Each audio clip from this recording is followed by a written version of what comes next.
corazón, los pulmones, la estructura vascular, etc.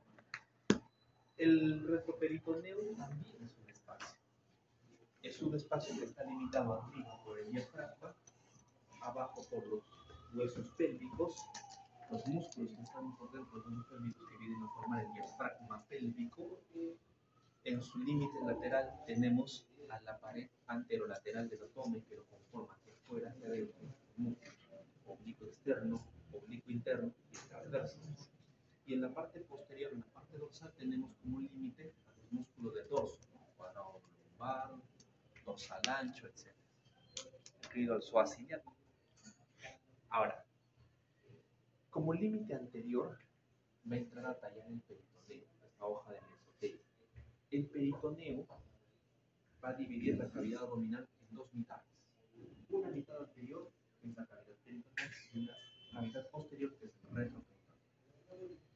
Los órganos que están contenidos en el retroperitoneo se van a clasificar de dos tipos: órganos retroperitoneales primarios, órganos retroperitoneales secundarios. Los primarios son aquellos en los que toda la integridad del órgano está en el retroperitoneal, mientras que los retroperitoneales secundarios son en los que una parte del órgano está en el retroperitoneal y en la otra parte en el peritoneo anterior. ¿Cuáles serán los retroperitoneales primarios? Riñón, glándula suprarrenal, uréteres, vena cava, arteria aorta. ¿Cuáles serán retroperitoneales secundarios? Páncreas, duodeno. ¿Por qué? Porque estos órganos, una parte está colindando con el peritoneo anterior y la otra parte con el peritoneo o retroperitoneal. ¿Qué otros órganos más? El colon. ¿Qué parte del colon? No todo. Solamente el colon ascendente y el colon descendente. Ambas porciones del colon están tapizados por peritoneo. Y esto lo vamos a ver cuando hagamos digestivo. Esa extensión de peritoneo que lo rodea se llama fascia de Pohle. Dejando en el retroperitoneo solamente las dos porciones, el colon ascendente y el colon descendente. Además, el recto también se encuentra en el retroperitoneo. Estos órganos son retroperitoneales primarios y secundarios. ¿Sí?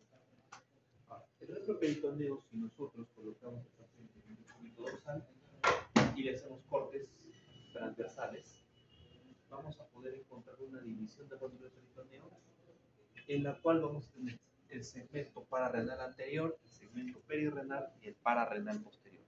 Pero ¿quién genera esta división o esta segmentación? Lo genera la fascia renal. La fascia renal tiene dos hojas. Vuelven al riñón por delante y por detrás. Tiene una hoja anterior y tiene una hoja posterior. La hoja anterior también se conoce como la fascia renal de Gerota, mientras que la posterior como la fascia renal de Zuckerkamp. Estas dos hojas van a generar tres espacios.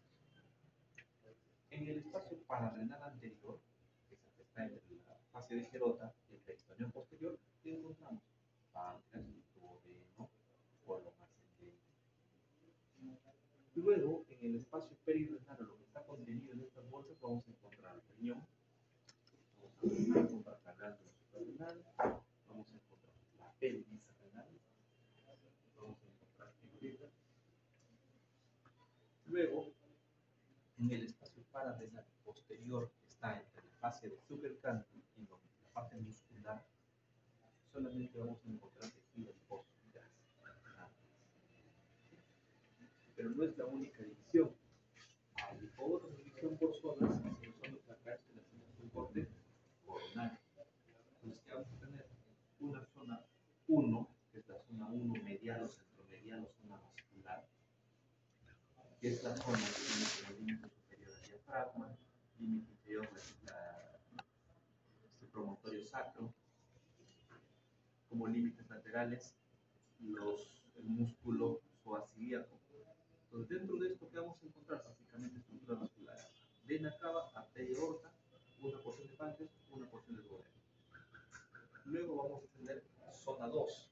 Las dos zonas 2 son laterales. Zona 2 derecha, zona 2 izquierda. ¿Qué hay en la zona 2?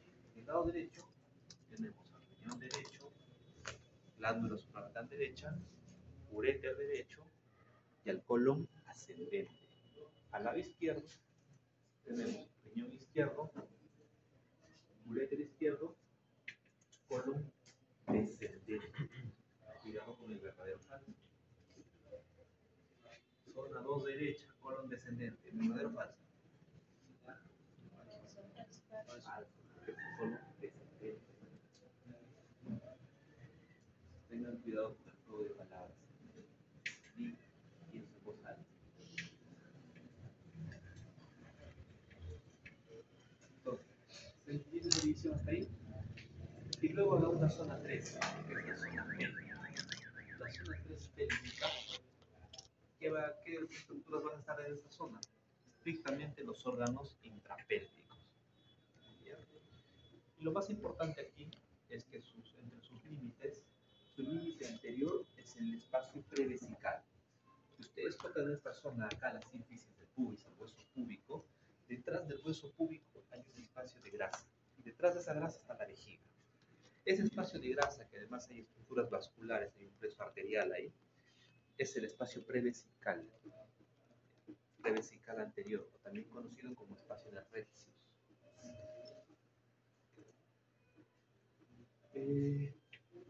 Lo mismo que les estoy diciendo, no se preocupen mucho a apuntar, porque lo mismo está en diapositivas, en colorcitos.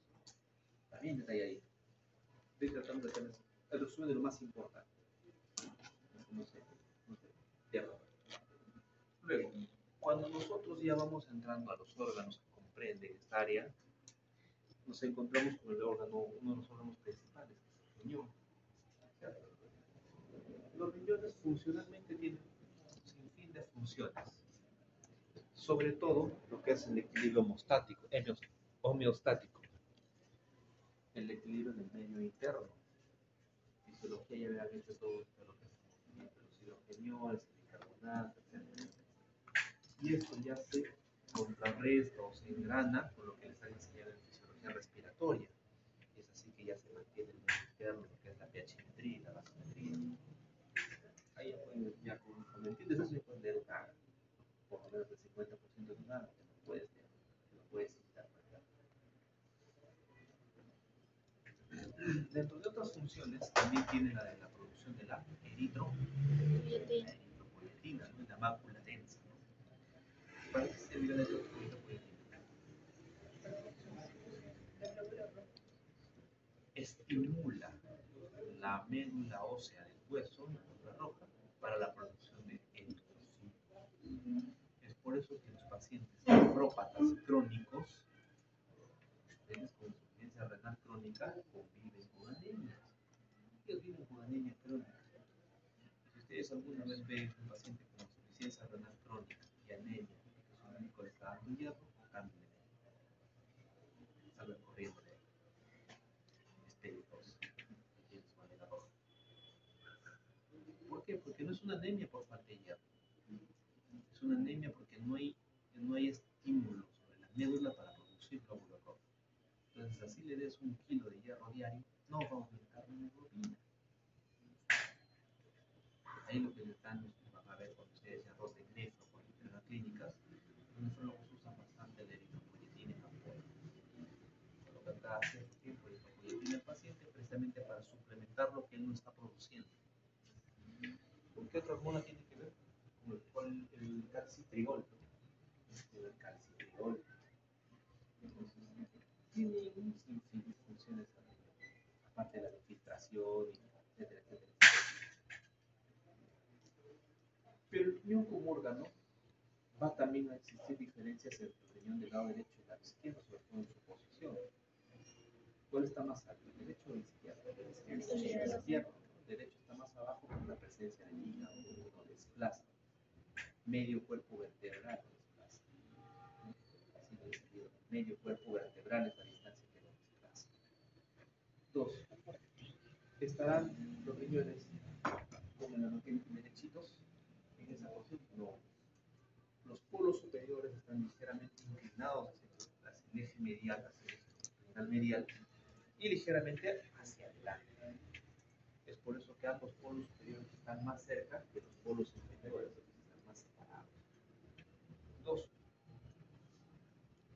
esa inclinación va a hacer de que su relación con la glándula suprarrenal no sea una relación de vecindad superior, sino sea antero-superior. No lo tiene acá, lo tiene acá. ¿Sí? Y cuando hablamos de relaciones, también tenemos que tener en cuenta que hay relaciones diferentes, tanto el riñón del lado derecho como el riñón del lado izquierdo. El del lado derecho se va a relacionar no solo con la glándula suprarrenal, sino también se va a relacionar con un lóbulo hepático derecho del hígado, con el cual vamos a tener lo siguiente, ¿no? Tenemos la base del hígado, carámenes clínicas, su zona de pelilio, y acá pegado el riñón, generando entre los dos un espacio, que es el espacio hepatorrenal. ¿Cómo se llama ese espacio hepatorrenal? Se pone un punto de sangre. A la una, a la dos, el espacio de Morse. El espacio de Morse. Y ese espacio lo vamos a escuchar muchísimo cuando hagan lectura de imagen. ¿Por qué? Siempre buscamos ese espacio, porque ese espacio es un espacio virtual, pegado. Solo se hace real en situaciones patológicas, cuando hay presencia de líquido. Si es en contexto trauma, sangre. Si es en contexto alguna infección, puede ser que sea líquido intestinal, o gástrico, o renal, sea bilis, sea orina, sea ascitis, dependiendo de la patología de fondo. Pero cada vez que hay líquido, ese líquido se deposita en ese espacio y separa el espacio hepatorrenal, haciéndolo un espacio real. ¿Sí? ¿Con qué más se relaciona el riñón del lado derecho? Con el ángulo hepático del colon. Por delante del riñón se va a encontrar el ángulo hepático del colon. Se relaciona también con el duodeno en su segunda y tercera porción. Y además, en las estructuras vasculares se va a relacionar el lado derecho con la vena cava. Está más cerca a la cava, mientras que el riñón izquierdo está más cerca a la aorta. Y el riñón izquierdo se va a relacionar con el vaso, se va a relacionar con el cuerpo gástrico, sobre todo con la curvatura mayor, se va a relacionar con el páncreas, con la cola pancreática, se va a relacionar con el ángulo esplénico del colon, el ángulo esplénico del colon. Son las estructuras con las que se va a relacionar en la parte anterior, pero hacia posterior también va a tener relaciones. Va a tener relaciones óseas, que son con los arcos frontales, onceavo y doceavo. Va a tener relación con arterias, va a tener relación con nervios, va a tener relación con músculos, tanto los músculos de la pared dorsal como el suaciliaco, ¿no? Y además los pilares posteriores del diafragma. Porque recuerden que el diafragma hacia atrás tiene una caída que va hasta de 12. Va a haber una cierta relación con la parte de atrás. Eso es en cuanto a sus relaciones o su vecindario del riñón. El riñón además es irrigado por la arteria renal. Arteria renal es una rama anterior, lateral o posterior de la aorta. Lateral. Es una rama lateral. Entonces tenemos que la irrigación es netamente por la arteria aorta. Y el drenaje venoso va a ser por las venas renales, que van a drenar directamente en donde? En la vena cava. Cava superior. Inferior. Cava inferior. Nombre y apellido. Nombre y apellido. Por eso le bajo medio. Porque si ustedes ponen con la vena cava, o si la cava superior, ¿no? Y cuando le ponen aorta, yo voy a poner que es la aorta abdominal. Entonces ahí tengan bastante cuidado con las estructuras que tienen nombre y apellido. Pero además la vena renal izquierda tiene una relación especial con la aorta. ¿Cuál será su relación especial? Es que la aorta está lateralizada a la izquierda. Ya, ¿cuál es su relación con la vena renal izquierda? Es más corta. ¿Qué le dice? Espérate ahí. La vena renal izquierda pasa por delante de la aorta, pero pasa por debajo de la.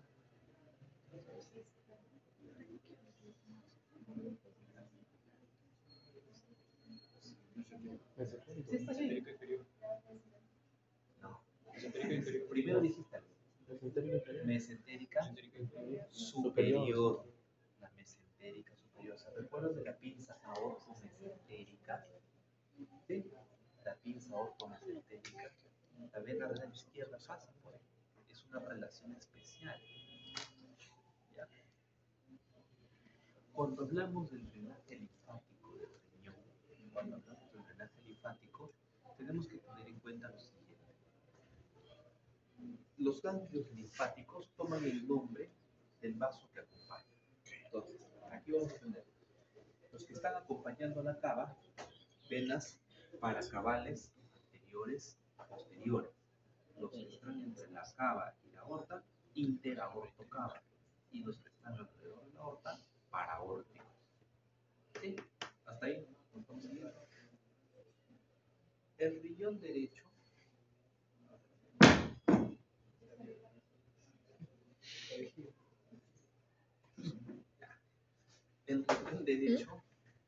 va a drenar en los ganglios paracavales e interaortocava.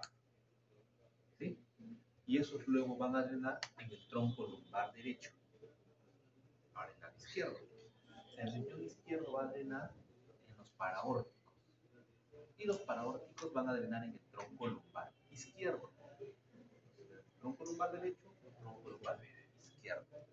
Y ambos van a unirse o van a drenar su contenido en la cisterna del quilo. En la cisterna del quilo. Y esto luego va a hacer su contenido a un conducto. Conducto torácico. ¿Conducto torácico dónde va a estar todo su contenido? En el ángulo yuguloso. Ahí termina la linfa. ¿Sí? ¿Se entiende? ¿El drenaje linfático? Sí, se entiende. Grábenlo bien porque el drenaje de los uréteres es muy similar. Vamos a jugar con lo mismo. Cuando hablamos de inflamación, y esto es muy común, ¿no? La mayor cantidad de consultas que a veces llegan con dolores, son pacientes con dolor lumbar, de cintura. Ustedes han escuchado cuando la gente entra con dolores de cintura. ¿Qué les dice? Me duelen los riñones. Es la afirmación más frecuente. La pregunta es, ¿realmente los riñones duelen? ¿Qué es lo que duele? La cápsula. Duele la distensión de su cápsula. ¿Dónde están las fibras aferentes sensitivas? En la cápsula renal. Entonces, cuando por alguna razón el riñón se inflama la cápsula, recién va a empezar a generar dolor. O imaginemos, el riñón se inflama porque tiene una infección renal, una pielonefritis. Generalmente el riñón está sudando pus. Ese estímulo químico que es la infección, que no son los elementos secretantes de la inflamación, las células proinflamatorias, son un estímulo químico. Una vez que este estímulo químico llega a las dendritas que se encuentran a nivel de la cápsula renal, ese estímulo químico se transforma en estímulo eléctrico. Y ese estímulo eléctrico es el dolor. ¿Cuál es el detalle? Esas fibras van a terminar en las raíces nerviosas de T10 y T11. Ahí termina. Pero ahí solamente terminarán las de la cápsula renal. No. También terminan las fibras sensitivas que van a los músculos lumbares y a los de la piel en la zona lumbar. Entonces, cuando un paciente viene con dolor lumbar, hay entre las posibilidades que generan ese dolor son o hay algo que está inflamando la cápsula, está generando dolor, o es un problema muscular, o es un problema en la piel. Entonces ahí aplicará lo que les van a enseñar en el siguiente ciclo, semiología. Y mira, al dolor hay que hacerle la pena. No sé si lo saben, localizamos y lo caracterizamos. Le preguntaremos qué síntomas asociados tiene. Cuando orina, ¿te arde? ¿Te duele? ¿Así? No. Si te dice sí, al inicio de la admisión, durante la micción, al final de la micción y durante toda la micción. No solo al final. Me voy discriminando, yo voy generando otra hipótesis. De repente dirá durante toda la micción. Después dirá no, intento orinar y no puedo. Voy al baño cada vez no puedo, salen gotitas. Todo eso parte, acompaña. Si no hay ningún síntoma urinario, te dicen, no, es normal, pero sí me duele, ¿no? Me duele mi riñón. El dolor es más cuando te levantas, cuando te acuestas, cuando haces algún esfuerzo, sí, ahí me duele mucho más. ¿El dolor será de la cápsula? No, probablemente sea un dolor muscular lumbar. Relajante muscular y va a pasar el dolor. O de repente te dicen, no, es un dolor como si le quemara, como si hubiera fuego acá. Te levantas todo rojizo, como si fuera una correa. El herpes, ¿no? El dolor lacinante, el dolor lacerante. Entonces, hay distintas causas que pueden tener. Pero lo que voy es que todos estos, ¿por qué se pueden confundir o por qué el paciente los puede percibir como lo mismo? Porque todos tienen la misma terminación de la misma raíz. Ahí es donde se confunde. No se discrimina. A menos que sean dolores exquisitos, como el dolor del cálculo. Ahí cambia la situación. El dolor del cálculo es distinto. Es un dolor primero urémico, primero lacinante, luego punzante y al final dolor tipo cólico. Cuando ya está en el ureter se convierte en un dolor cólico, dice la abuela. Entonces, hay que tener en cuenta cuando hablamos de la inervación renal, la inervación sensitiva. ¿Ya? Luego también habrá inervación simpática, inervación parasimpática, sobre todo la parasimpática regulando el tono vascular de las arterias inherentes al cerebro. Riñón, configuración interna. Cuando hablamos de configuración interna renal,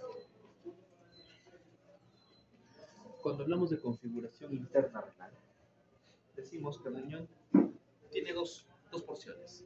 Una zona que es la corteza y una zona que es la médula. La médula ocupa más o menos el 60-70% de todo el global del parénquima renal. Dentro de esto, ¿qué podemos encontrar? Estructuras como las pirámides de Malpighi, ¿no? Y entre cada pirámide, columnas de vértice. Columnas de vértice. Y en el vértice de cada pirámide, la papila.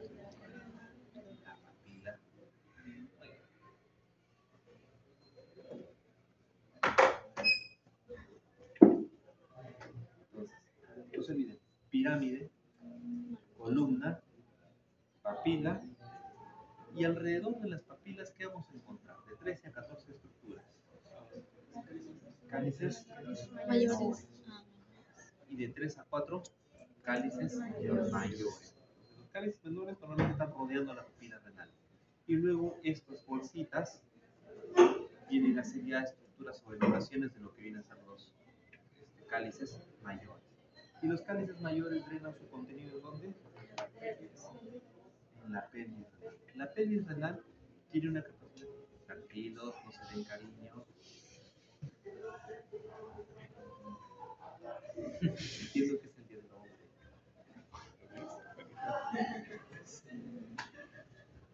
La pelvis renal tiene una capacidad de 6 a 8 centímetros cúbicos o mililitros.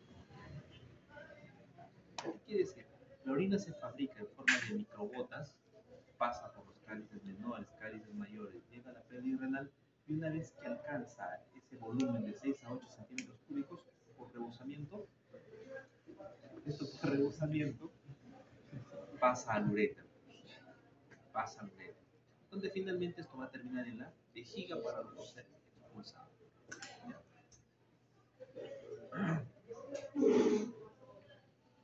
Y aquí lo siguiente. Ustedes ven acá la estructura de la arteria renal. La arteria renal va a tener una primera bifurcación, que es en sus ramas anteriores y posteriores.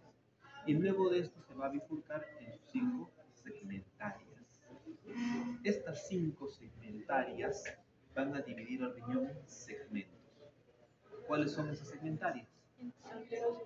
Apical, Antero superior, antero inferior, más.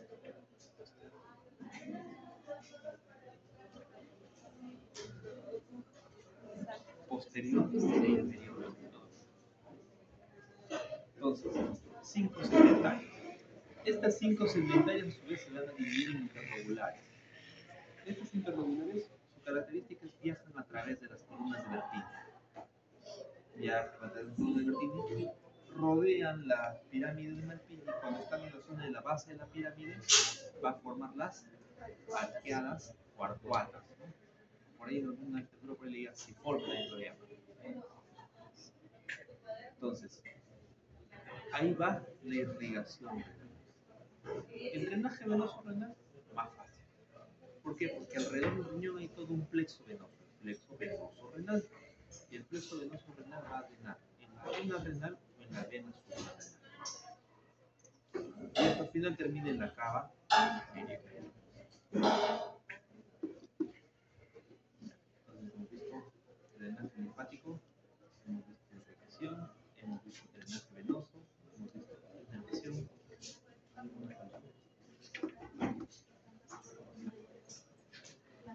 Ahora, veamos el uréter.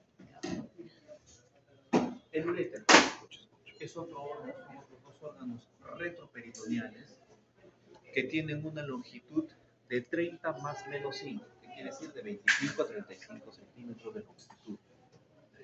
En todo su trayecto tiene 3 segmentos.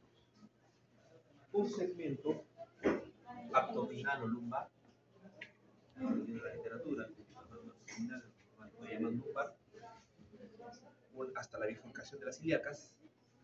Otro segmento que es el segmento pélvico, que es desde las ilíacas hasta su penetración en la vejiga. Y otro segmento que es el tramo que demora en penetrar toda la vejiga, que es el segmento intramural o transmural. ¿Sí? 3 segmentos musicales. ¿Qué también presentan los uréteres en el trayecto? Estrecheces. El primer estrechamiento ureteral se da en la unión pelvis-uréter, justo donde va a ser la transición de la pelvis renal al uréter, se da el primer estrechamiento. ¿Por qué estrechamiento? Porque a este nivel el uréter baja su diámetro hasta 2 milímetros. Luego vuelve a dilatarse hasta 10 milímetros, hasta llegar a su segundo estrechamiento. ¿Dónde es el segundo estrechamiento? Cuando pasa por encima de las ilíacas. Ahí el diámetro baja hasta 3 a 4 milímetros. Luego nuevamente alcanza el diámetro de 6 a 7 hasta llegar al tercer estrechamiento, que es cuando ya penetra la vejiga.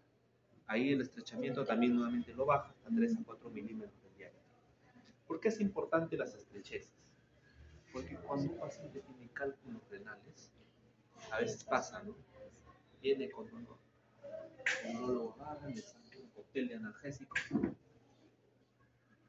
cócteles potentes, y aparentemente el paciente se le va un dolor, pero no ha expulsado ninguna piedra, pero se le ve el dolor. Y tú te das de alta. El paciente cruza la puerta, se va a su casa y a la hora nuevamente, otra vez. ¿Qué está pasando? Cada vez que la piedra se enclava en una estrechez genera dolor. Probablemente el momento que le diste el cóctel de analgésicos antiinflamatorios logró la vejiga, porque la vejiga se mueve así como el gusano de tierra. Esto como se arruga y luego empuja y luego igualito se mueve. Igualito. Como no hace cirugía. Lo tocas al uréter y el uréter se altera todavía. Hace la del gusanito. Hace la del gusanito. Jugamos también.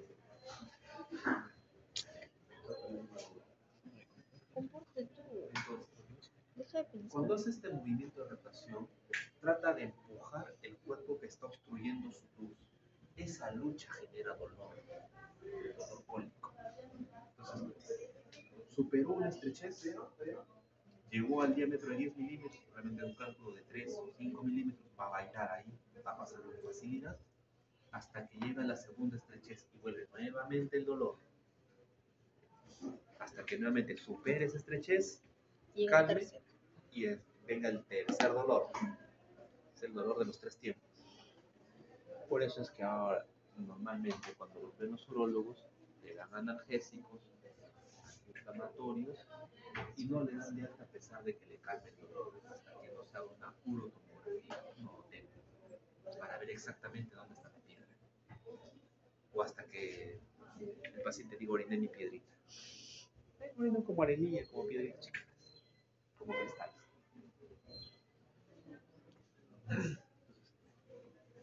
Eso es una de las cosas que te da la anatomía del uréter. Dos, ¿a qué nivel llega el uréter en la vejiga? En la pared posterior vesical, para formar el trígono vesical.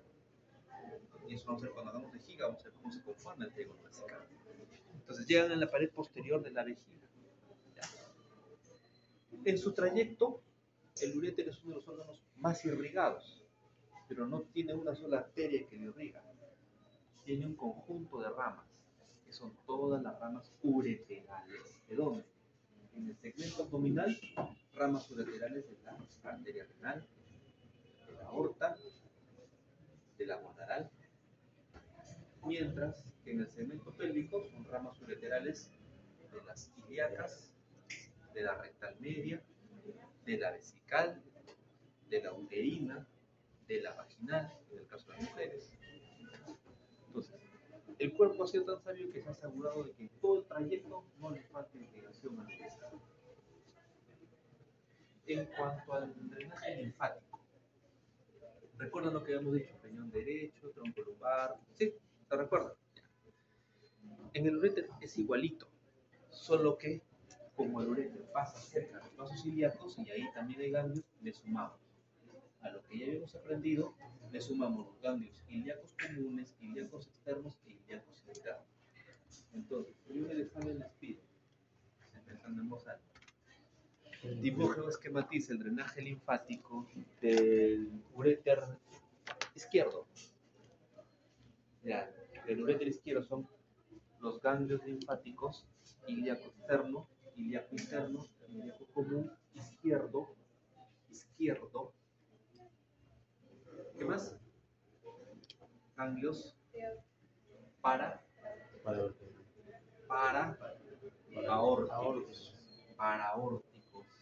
paraórticos, tronco lumbar izquierdo, cisterna del conducto torácico. ¿Sí? ¿Se entiende? Y por esa misma longitud también va a ser amplia su inervación. 3 nervios participan ahí. Participa el plexo renal, el plexo gonadal y el nervio hipogástrico superior. 3 nervios. Ahora, siguiente órgano, la vejiga. La vejiga es el órgano que va a concentrar la orina. ¿Cuál será el volumen que tiene la vejiga?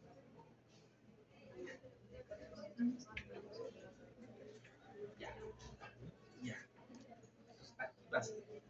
El volumen normal de la vejiga es más o menos entre 600 a 800 centímetros cúbicos, pero tiene un volumen máximo, porque tiene un volumen de distensión máxima que puede alcanzar un litro.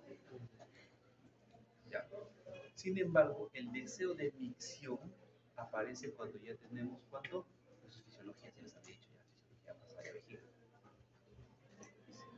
300 a 350 centímetros cúbicos aparece el deseo de la micción. Por ahí hay una literatura que incluso menciona que a partir de los 250 ya hay el inicio o el deseo de la micción.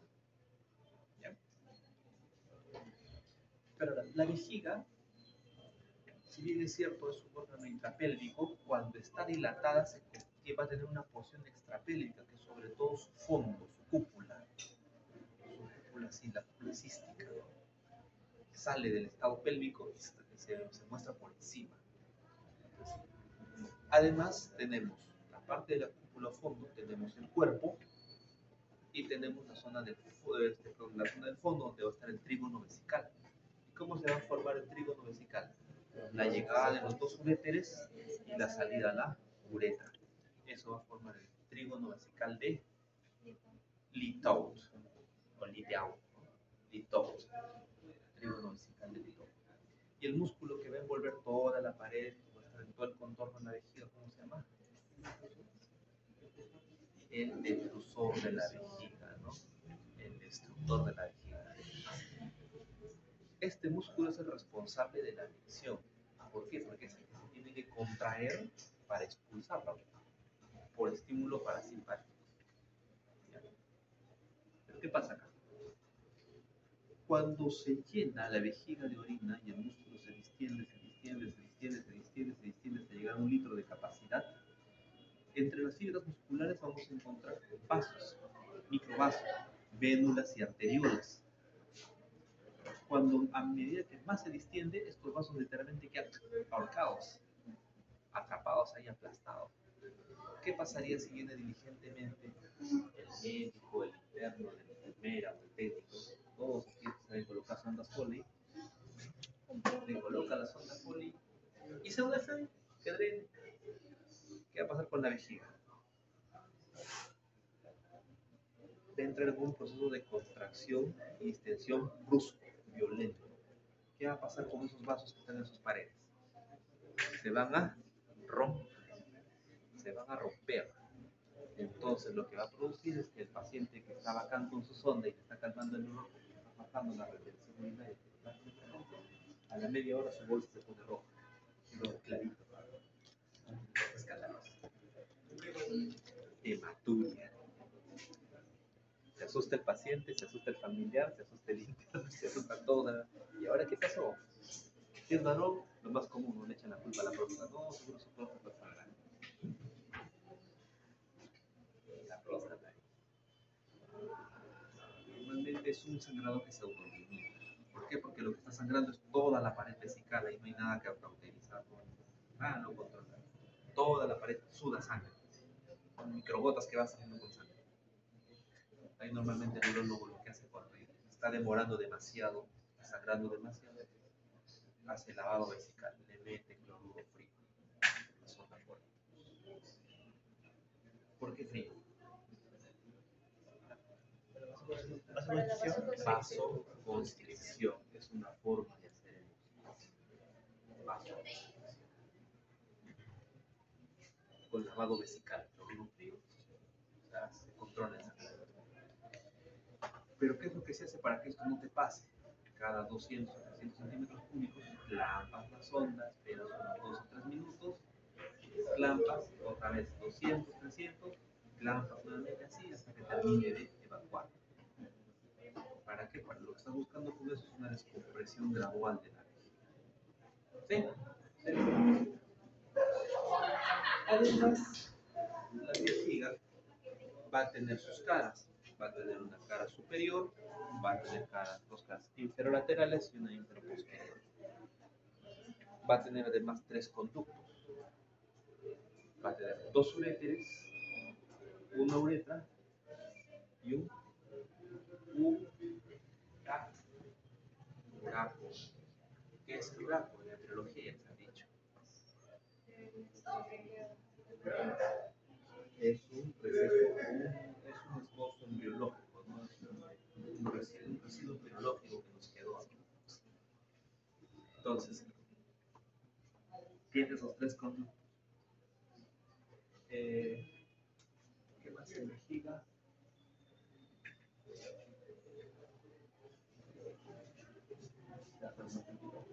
Las relaciones.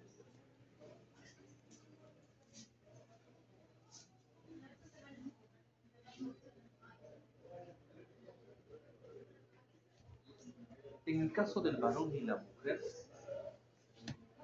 las relaciones anteriores van a ser las mismas. ¿Se acuerdan? Sínfisis púbica o hueso púbico y el espacio de recios. La diferencia va a estar en el vecindario posterior. Porque en el vecindario posterior, en el caso del varón, detrás de la vejiga, ¿qué va a encontrar? Glándulas seminales, va a encontrar conducto deferente, va a encontrar la próstata. Y detrás de eso, el recto. Entonces, en medio de estos dos, un receso fondo de saco, que es el fondo de saco recto vesical, varón.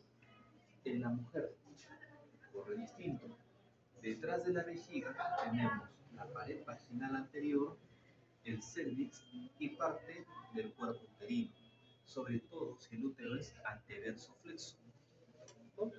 pasado cuando he hecho útero me han enseñado las posiciones del útero.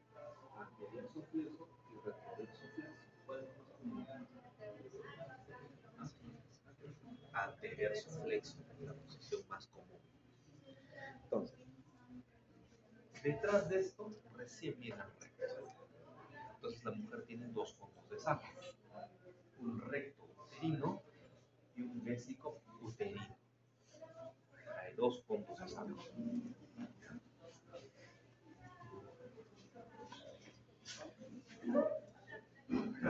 En sus relaciones laterales se va a relacionar con los huesos pélvicos, ¿no? Sobre todo en la parte anterior con el hueso púbico, además de los músculos como los obturadores, el obturador interno, el obturador externo, perdón, el obturador interno y el elevador del ano. Y aparte que esto, el elevador del ano y los obturadores son parte de los músculos que van a formar el diafragma pélvico, ¿no? Junto con el tubo coccigio, el sacro coccigio. Cuando hablamos de la inervación de la vejiga, fibras simpáticas y parasimpáticas, acá viene un error. Esto es acá abajo. Las fibras simpáticas generan, sobre todo en sus funciones principales, es estimular la eyaculación y el cierre del esfínter interno masculino a nivel de la uretra. Porque eso lo vamos a ver más adelante, pero la uretra en el varón tiene dos esfínteres, interno y externo, y la mujer solo tiene un esfínter, el externo. ¿De qué le sirve al varón el esfínter interno? Se cierra para evitar el reflujo del contenido seminal hacia la vejiga y pueda irse al exterior. Esto por estímulo simpático. Y el estímulo parasimpático actúa sobre el músculo detrusor de la vejiga. Se contrae y además inhibe el esfínter interno. La uretra del varón abre para que la micción pueda evacuarse. Ahora, la uretra. La uretra masculina y la uretra femenina obviamente tienen marcadas diferencias, empezando por el tamaño. La uretra femenina mide aproximadamente 4 centímetros, mientras la uretra masculina es variable genéticamente, ¿no? Guarda la ubicación geográfica. Tenemos variantes entre 12.5 a 25 centímetros. Esta longitud, sumado a la presencia de los esfínteres, en el caso del varón, funcionan como un factor de protección frente a infecciones urinarias. ¿Por qué? Veamos, en el caso de la mujer que la uretra femenina tiene apenas 4 centímetros, significa que la uretra distal, que está rodeado por la vulva, está más expuesto a los gérmenes externos. Cuando estos gérmenes colonizan la uretra, la mucosa uretral, tiene un trayecto mucho más corto para colonizarla y para llegar a la vejiga. Y cuando llega a la vejiga, siempre hay un residuo miccional, siempre hay un residuo de orina.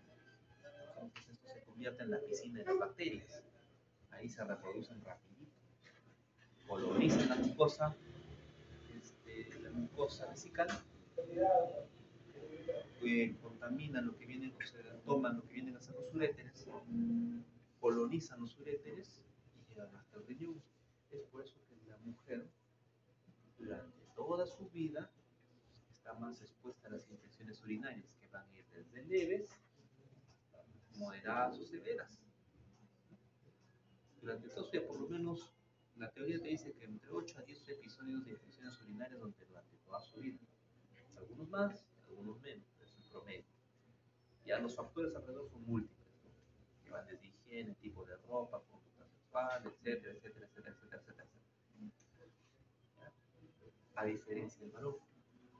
En el caso del varón, cuando un germen coloniza la uretra distal, la uretra más distal, cuando el germen está empezando a colonizar el resto de la uretra, el chorro miccional hace que las bacterias sean expulsadas. No lo deja crecer. 2. Si aún así logra ascender, se va a topar con dos límites, los dos esfínteres. Primero con el esfínter externo y luego con el esfínter interno. Tercer factor de defensa, el líquido seminal que viene de la próstata. Tiene alta carga de macrófagos. Tanto se cruza con gérmenes, lo destruye. Entonces es mucho más difícil anatómicamente que estos gérmenes puedan atravesar todas esas barreras para llegar a la vejiga. situaciones sí lo hace. En situaciones donde hay inmunosupresión, diabéticos, usuarios crónicos de corticoides, inmunodeprimidos por cualquier enfermedad, oncológicos, en ellos cualquier germen coloniza rapidísimo. Pero en los pacientes sanos, ¿en qué les sí podría colonizar?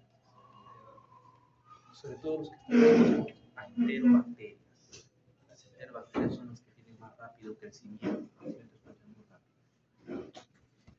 ¿Quiénes estarán expuestos más frecuente a enterobacterias? La población HSH, o la población homosexual, en el caso de los varones, ¿no? Por la conducta. Entonces, las enterobacterias colonizan con rapidez y con rapidez ascienden a la vejiga, al riñón y existen infecciones urinarias.